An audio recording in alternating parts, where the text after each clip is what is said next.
여전히 태연하리로다라는 제목으로 말씀을 나누겠습니다. 작년 12월 3일 불법 계엄 선포 이후에 우리나라는 그야말로 정치적으로 또 경제적으로 큰 불안 가운데 놓이게 되었습니다. 당시 연말을 맞아 식당이나 숙박업 예약을 했다가 취소하는 일들이 속출했고, 우리나라로 관광을 오려고 했던 외국인들의 발걸음은 완전히 끊기게 되었고, 또 반대로 우리나라에서 외국으로 나가려던 분들도 페널티를 내더라도 지불하더라도 항공권이며 숙박권을 또 취소하기도 했습니다. 나라가 불안하니까 소비 심리가 위축이 되고 많은 소상공인과 자영업자들이 폐업하는 일들이 속출했고, 길거리는 활기를 잃었고 불 꺼진 상점들은 황폐한 느낌마저 주었습니다. 우리 성도님들은 어떠세요? 이 대한민국이라고 하는 사회에서 살아가는 것이 어떻습니까? 안전하다고 느끼십니까? 아니면 다소 불안하십니까? OECD 사회 통합 지수라는 것이 있습니다. 사회 구성원 간의 결속력, 상호 신뢰, 공동체 의식 등 얼마나 대한민국이라고 하는 공동체가 건강한가, 얼마나 대한민국이라고 하는 나라 안에서 우리 국민들이 안정감을 느끼고 있는가를 점검하는 것인데, OECD 30개국 중에서 우리나라는 몇 등을 했을까요? 29등을 했습니다. 불안하다는 거죠. 안정감이 없다는 것입니다. 특별히 사회적 갈등 영역에서 빈부격차, 이념 격차, 지역 갈등, 세대 갈등, 너무도 많은 갈등들이 대한민국 사회를 불안한 사회로 인식하고 또 그렇게 만들고 있다라는 겁니다. 오늘 본문에 나온 다윗도 엄청난 불안을 느꼈던 것 같습니다. 느꼈을 것 같아요. 자, 2절 말씀을 한번 보시죠. 시작. 악인들이 내 살을 먹으려고 내게로 왔으나 나의 대적들, 나의 원수들인 그들은 실족하여 넘어졌도다. 자, 악인들이 뭐하러 왔다고요? 내 살을 먹으려고. 먹을 게 없어서 누가 제 살 좀 먹어줬으면 좋겠습니다만, 내 살을 먹으려고 왔다는 말은 나 죽일라 한다는 거죠. 누군가가 나를 죽이려고 하는데 잠이 오겠어요? 자, 그 다음 또 3절을 또 보세요. 시작. 군대가 나를 대적하여 진칠지라도 내 마음이 두렵지 아니하며 전쟁이 일어나 나를 치려할지라도 나는 여전히 태연하리로다. 자, 이제는 누가 진을 치고 있어요? 누가 나를 대적해요? 군대가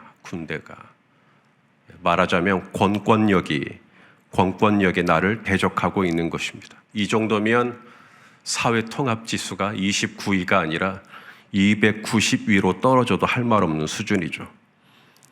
불안하고 두렵고 아슬아슬하고 긴장하고 이럴 것 같은데, 이 3절 말미에 오늘 시편의 저자였던 다윗이 뭐라고 고백하냐면, 따라서 합시다. 나는 여전히 태연하리로다. 와우, 놀라운 고백이죠. 악인들이 내 살을 먹으려고 달려들고 있고 군대가 나를 대적하고 전쟁이 일어나도 나는 태연하리로다. 누가 나한테 뭐라 해도 12월 3일 무슨 일이 일어났다 하더라도 나는 여전히 태연하리로다. 이 태연하다라는 말, 이 사전적 정의를 보니까 놀라거나 당황하지 않고 침착함을 유지하는 것, 그게 태연이래요. 모두가 불안하다고 말하는 요즘, 모두가 죽겠다고 말하는 요즘, 모두가 힘들다고 말하는 요즘, 우리 열린배들교회 성도님들은 여전히 태어날 수 있다면,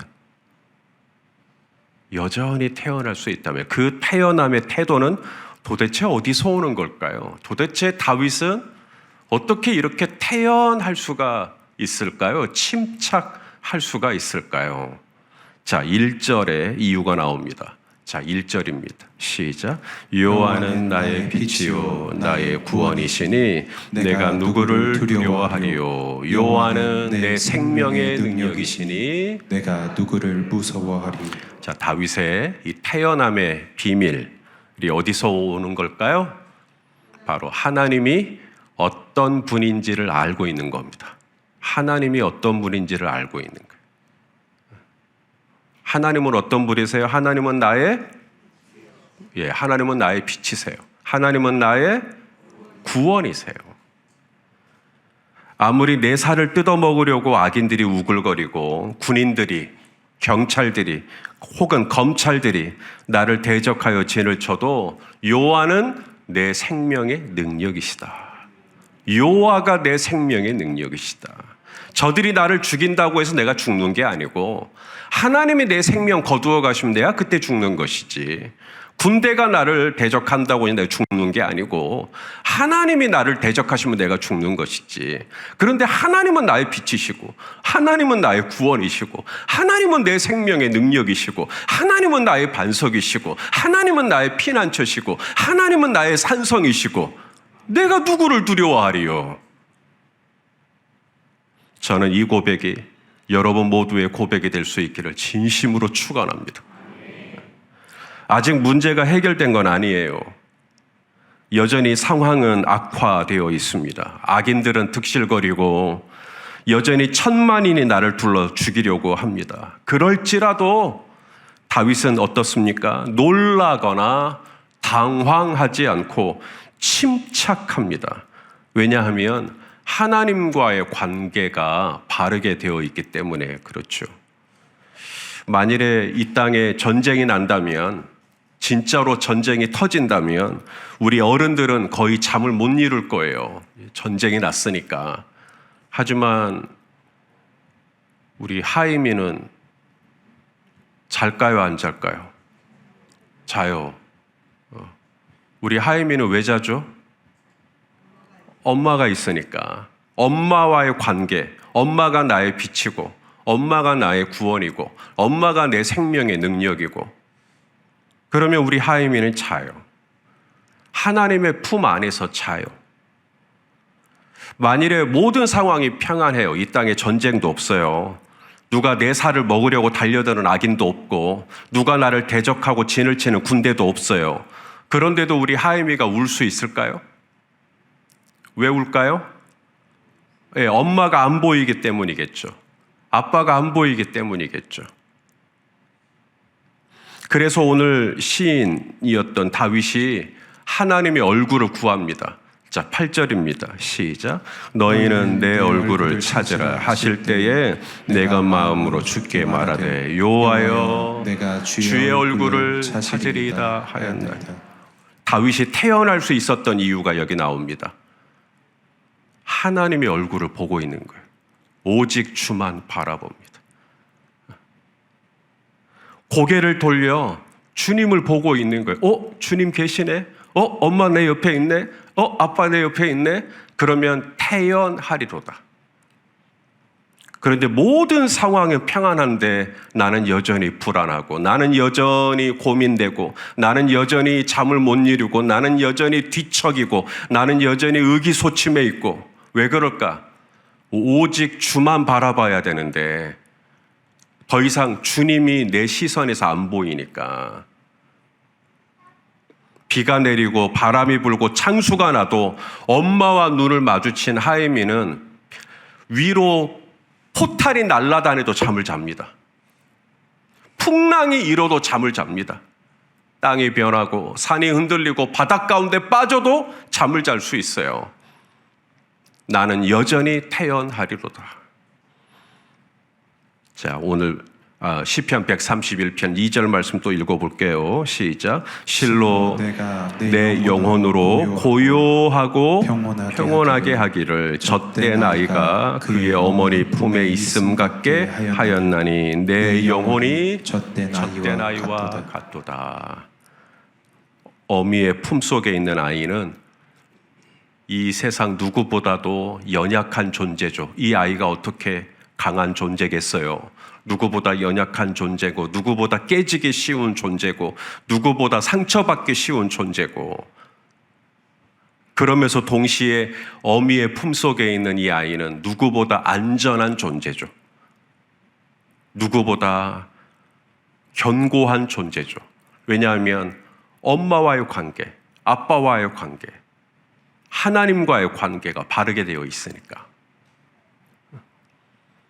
여호와는 나의 빛이요, 여호와는 나의 구원이시요, 여호와는 나의 생명의 능력이시니 내가 누구를 두려워하리요. 이렇게 하나님과 눈을 맞추고 하나님의 얼굴을 찾고, 그래서 하나님의 그 얼굴 안에서, 하나님이 주시는 그 빛 안에서 저와 여러분이 오늘도 태연한 하루가 될 수 있기를 간절히 소망합니다. 자, 우리 4절 말씀을 또 보겠습니다. 시작. 내가 여호와께 바라는 한 가지 일, 그것을 구하리니 곧 내가 내 평생에 여호와의 집에 살면서 여호와의 아름다움을 바라보며 그의 성전에서 사모하는 그것이라. 자, 다윗이 하나님께 바라는 게 몇 가지래요? 한 가지. 내가 여호와께 바라는 한 가지. 여러분은 몇 가지세요? 하나님께 바라는 게. 사람이 문제가 생기면 바라는 게 점점 많아집니다. 돈도 좀 있었으면 좋겠고, 사람도 있었으면 좋겠고, 건강도 좀 있었으면 좋겠고. 지금 다윗은 누구보다도 지금 바라는 게 더 많을 수 있죠. 악인들이 내 살을 먹으려고 하고 있고, 군대가 나를 대적하고 나를 죽이기 위해서 암살단을 조직하고, 그러면 얼마나 하나님께 바라는 게 많겠냐고요. 하나님, 저 악인들을 막아주세요. 하나님, 저 악인들로부터 나를 좀 숨겨주세요. 하나님, 저 악인들이 서로 흩어지게 해주세요. 악인들이 서로 싸우게 해주세요. 하나님, 저 악인들의 소나기로부터 나를 좀 구원해 주세요. 하나님, 저 악인들에게 번개가 떨어지게 해주세요. 하나님, 이 땅이 입을 벌리고 저 악인들을 다 삼키게 해주세요. 얼마나 구할 게 많냐고요. 그런데 다윗이 그 위급한 상황에서 내가 여호와께 바라는 것 딱 한 가지, 딱 한 가지. 그게 뭐예요? 여호와의 집에 살면서 하나님의 아름다움을 바라보며 그의 성전에서 하나님을 사모하는 것. 뭐 되게 문장이 긴데 한마디로 말하면 다윗이 구한 것은 하나님을 예배하는 영성입니다.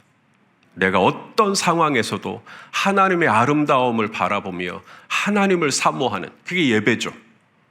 하나님이 얼마나 아름다운 분이신지, 하나님이 얼마나 지혜로운 분이신지, 하나님이 얼마나 좋으신 분인지, 하나님, 악인들이 내 살을 뜯어먹으려고 해도, 전쟁이 일어나 나를 치릴 것 같아도, 하나님, 곧 있으면 이 사업장이 망할 것 같아도, 하나님, 나는 하나님의 아름다움을 여전히 바라보며 하나님이 얼마나 나에게 좋으신 분인지를 여전히 기억하며 내가 하나님의 집에서 하나님을 예배하기를 원합니다. 다윗이 구하였던 한 가지는 뭐냐면, 하나님, 내가 어떤 상황에 있다 할지라도 하나님을 예배하는 이 영성, 하나님을 바라볼 줄 아는 이 믿음만큼은 흔들리지 않게 하여 주시옵소서.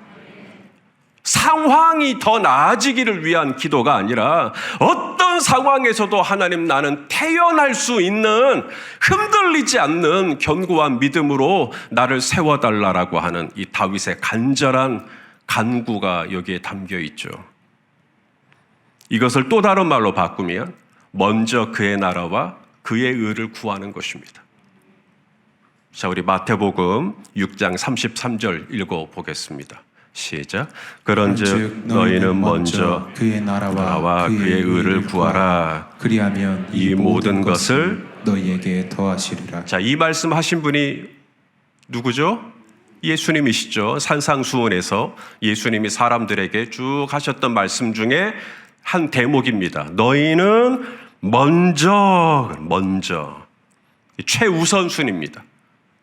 하나님, 저 악인들을 어떻게 해주시고, 하나님, 저 군대들을 어떻게 해주시고, 이게 아니라 너희는 먼저 하나님의 나라를 구하라. 하나님의 의가 하나님과의 관계잖아요. 너희는 내 얼굴을 찾으라 말씀하셨으니 내가 하나님의 얼굴을 찾는 것이죠. 아무리 위급해도 아무리 두려워도 내가 하나님의 얼굴을 찾는 것이죠. 새벽에 이렇게 우리 성도님들 교회당에 나와서 기도하는 모습을 보면 왜 그렇게 제 마음이 뜨거워지죠? 이렇게나 우리 성도님들이 주님을 사모하고 이렇게나 우리 성도님들이 주님 앞에 간절하고 가난하고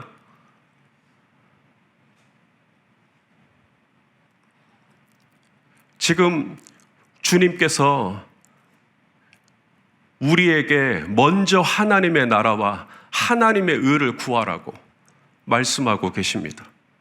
사랑하시는 성도 여러분, 정말 우리가 주님 앞에 구할 게 참 많겠지만 다른 어떤 것보다도 하나님의 나라를 구하고 하나님의 얼굴을 구하고 하나님과의 바른 관계를 구하는 저와 여러분의 믿음이 될 수 있었으면 좋겠습니다. 사실 다윗은 예수님하고 시대적인 간극이 약 1000년 차이가 납니다. 그런데 다윗은 마치 마태복음 6장 말씀을 익히 알고 있는 것처럼 시편 27편을 기록하면서 내가 여호와께 바라는 것 한 가지, 하나님의 나라와 하나님의 의, 지금 그걸 구하고 있는 거예요. 오직 주만 바라봅니다. 주님을 바라보는 것이 내가 원하는 전부입니다. 하임이가 엄마의 눈을 마주치면, 아빠가 옆에 있는 것을 느끼면 어떤 것보다도 안정감을 느끼듯이 내가 주님의 나라를 바라보고 주님의 숨결을 느끼고 주님이 나의 빛이고 주님이 나의 구원이 되시고 주님이 나의 생명의 능력이 되시면 우리도 편안하게 잠을 잘 수 있겠죠. 교회가 21년이 되었습니다. 내년이면 22주년이 되겠네요. 그런데 22주년을 맞이할 수 있을 거라고 누가 장담할 수가 있죠? 우리는 내일 일도 알 수 없는 존재입니다. 어쩌면 21주년이 열린 베델교회가 이 땅에 존재하는 마지막 해가 되고 내년에는 어떻게 될지 아무도 모르죠. 내년에 이 교회, 이 공동체가 사라진다 해도 여러분 여전히 태어날 수 있을까요? 그럴 수 있다는 것입니다. 내가 의지했고 내가 정말 사랑하는 것들이 무너졌다 하더라도 우리가 시선을 놓치지 않을 수만 있다면, 우리 자녀들이 막 소꿉놀이를 하다가 탁 돌았는데 엄마 아빠가 안 보여요. 그러면 어떻게 하죠? 엄마 아빠의 이름을 부를 거예요. 엄마, 아빠 하고 부를 겁니다. 그러면 저희들이 뭘 하다가도 여기 있다 라고 얘기하겠죠. 성도는 주님의 이름을 부릅니다. 주님, 아버지 라고 주님의 이름을 부르죠. 자, 로마서 10장 13절 말씀, 누구든지 따라서 합시다. 누구든지 주의 이름을 부르는 자는 구원을 받으리라. OECD 사회적 통합 지수를 보면 심란하죠. 사회적 갈등 지수를 보면 태어날 수가 없을 것 같습니다. 가계부를 보면 심란하죠. 성적표를 보면 심란할 수 있습니다. 하지만 오늘 본문 1절을 기억하시게요. 여호와는 나의 빛이요 여호와는 나의 구원이시니 내가 누구를 두려워하리요. 여호와는 내 생명의 능력이시니 내가 누구를 무서워하리요. 태어남의 비밀은 여러 가지에서 나오는 게 아니라 태어남의 비밀은 딱 한 가지에서 나옵니다. 바로 하나님의 얼굴을 구하는 거죠. 오직 주만 바라봅니다. 거기에서 오늘 이 하루도 우리 성도님들 안에 이 태어남의 샬롬이 흘러가실 수 있기를 주님의 이름으로 축원합니다. 기도하시겠습니다. 오 아버지, 교회 창립 21주년을 맞아 우리 성도님들이 새벽을 깨워 기도하고 있습니다. 주님의 얼굴을 구하고 있습니다. 아버지의 얼굴을 구하고 있습니다. 엄마, 아빠라고 부를 때 기꺼이 응답하며 내가 여기 있다고 안심을 주는 것처럼 오늘도 우리 성도님들이 주님의 얼굴을 구하고 주님의 이름을 찾을 때 주여 응답하여 주시옵소서. 예수님의 이름으로 기도합니다. 아멘.